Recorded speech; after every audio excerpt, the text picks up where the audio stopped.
All right, everybody, hope you're having a good day today.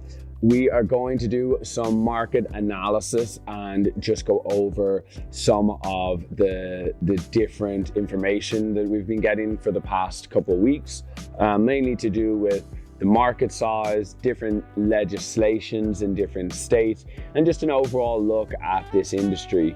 So if you do like the content, please like and subscribe, and let's just jump right into it.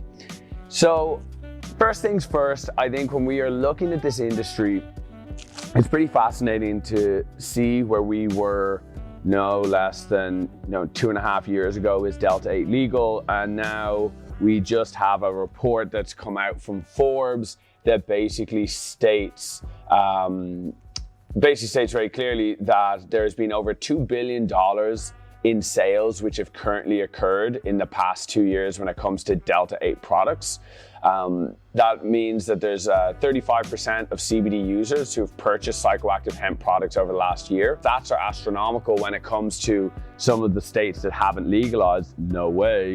And that now there's the possibility that, and I quote, if Delta-8 continues to gain popularity and build a foothold in areas where Delta-9 is restricted, legalization measures could see less popular support and grassroots fundraising, slowing progress towards full US regulation, the report. So no shit, Sherlock, right? So like everybody is basically in these states and they're like, hey, we want to be able to get high. We want to be able to have some relaxation if we want to.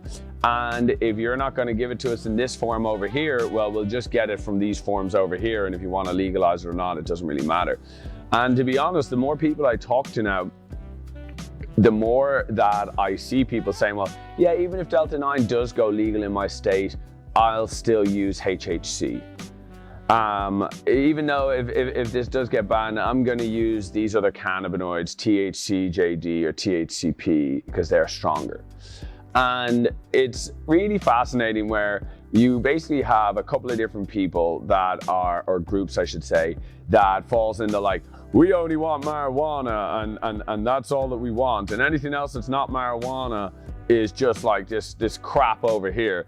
And then there's the other people over here like, okay, yeah, we've tried Delta-9 and there's far more other compounds that are really helpful and beneficial, and I'm going to use a multitude rather than just one.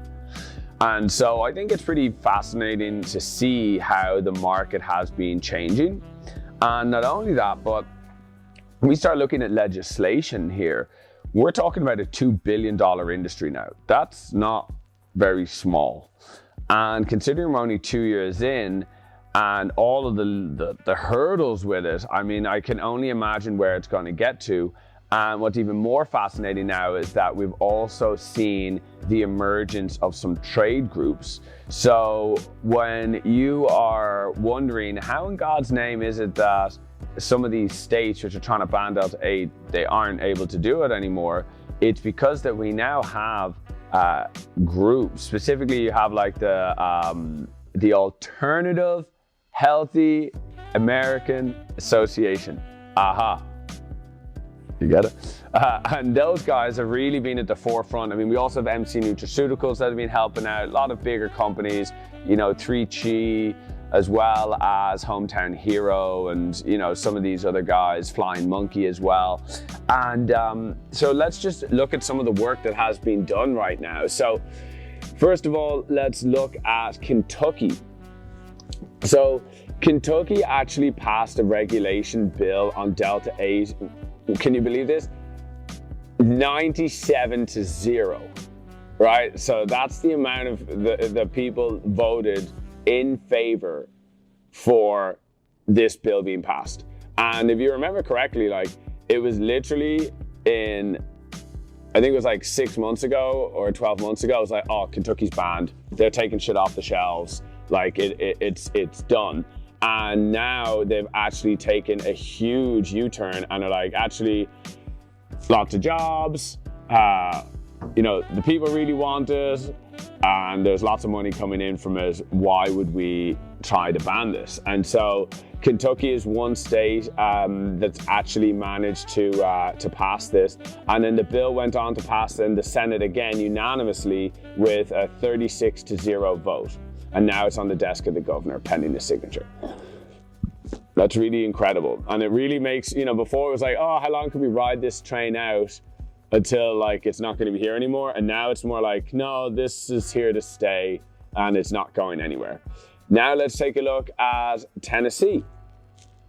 So Tennessee was trying to, again, ban THC or ban Delta-8 in these hemp-derived cannabinoids. But as you think, any of these red states that don't have marijuana, they now have access to this, and now everybody wants it, and it's provided lots of jobs, and it's provided lots of money and taxes for the state. So the people which is predominantly marijuana companies, right? They're like, no, it's THCA only, and we want to take it all. It's not even THC anymore. We basically have taken everything. But if we look at Tennessee here, Tennessee was looking to ban, and instead they've now passed regulation for Delta-8, and that's SB 0378 and HB 0403. And basically, the main issue is that a lot of these states are really just looking for some regulation, right? They want to make sure that the products are safe. They want to make sure that kids aren't eating them, and that that there's some limits when it comes to the milligram content. So what was agreed upon in Tennessee was that no one under the age of 21 is allowed to purchase. That's obviously fine. All products must be kept behind the counter. That's fine. Edible milligram dosages are capped to 25 milligrams per edible and 500 milligrams per package. That's fine. And there's licensing fees for distributors and manufacturers. So, to me, that is like, okay, that's another state where not too long ago we were saying there's no chance in hell these states are even going to allow it. And now it's like full blown, like you ain't stopping this at all. So let's hop over now to Alabama. Alabama was the same thing, right? We were looking at, basically looking at they wanted to possibly regulate or shut down this, and then now they're going to pass regulations. So the bill went on to pass on the Senate, a 29-1 vote, and now will be sent to the House floor. And basically, some of the main big companies associated with this, we're talking about American Healthy Alternatives Association. I got that wrong the first time. Flying Monkey, Lifted Made, Hometown Hero, 3Chi, and True Terpenes. As much as I dislike True Terpenes, you have to, give some credit where credit's due. And then finally, we also have another state, which is Florida. And Florida is basically trying to do a huge U-turn right now. And if you think about it, they got Trulieve in there. Trulieve is, I think, set to do something like 700 million in sales or something. Like they've got, I don't know, I can't even count how many dispensaries Trulieve has, but they're crossing some ridiculous amount of money. And basically that hasn't been, I don't think that this has been put through yet, but I know that it's looking like there's probably going to be milligrams regulated. There is, I don't know what you guys think, but I mean, it's sort of getting ridiculous about some of these new milligrams. I mean, it's honestly astronomical when you talk about like, 250 milligram edible and there being like 5,000 milligrams in a pack. And I got to ask the question is like, do many of you actually eat that many milligrams? Like, would you eat 5,000 milligrams? Would you even eat 250 milligrams? I mean, when I'm eating gummies, if I was to eat like 3, that'd be a lot, right? And 3, if I was eat 3 40 tons, which is, I would only really eat 2, that's 120 milligrams. I don't think I've ever eaten more than 300 milligrams. Maybe I've eaten once.